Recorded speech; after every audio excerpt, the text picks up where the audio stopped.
નમસ્કાર, આજે હું બટેકા મરચાંનું શાક બનાવીશ। તો મેં બટેકા મરચાં કાપી લીધા છે। હવે કઢાઈ લીધી, એમાં તેલ નાખીશું। તેલ થોડું ગરમ થાય પછી હિંગ નાખીશું, જીરું નાખીશું, થોડી રાઈ નાખીશું। જીરું અને રાઈ થોડું ચટકવા લાગે એટલે હવે આપણે બટેકાની સ્લાઈસ પણ ઉમેરીશું।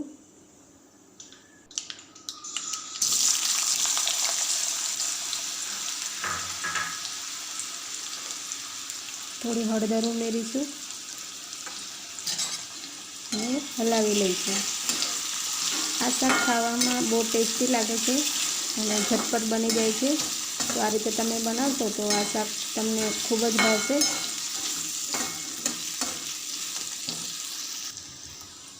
હવે આપણે મરચાંની સ્લાઈસ ઉમેરીશું। સ્વાદ અનુસાર મીઠું નાખીશું, મિક્સ કરી લઈશું।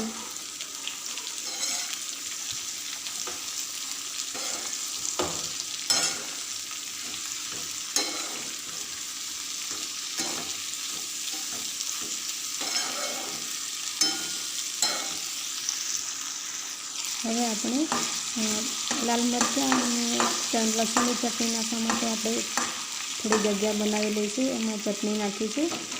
આ રીતે તમે શાક બનાવશો તો બહુ જ ટેસ્ટી લાગશે। એકવાર જરૂરથી ટ્રાય કરશો। હવે આપણે થોડું મિક્સ કરી લઈશું।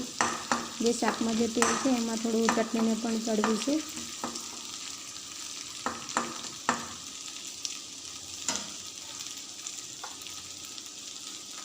ધાણા પાવડર નાખીશું, ગરમ મસાલો નાખીશું, સરસ મિક્સ કરી લઈશું।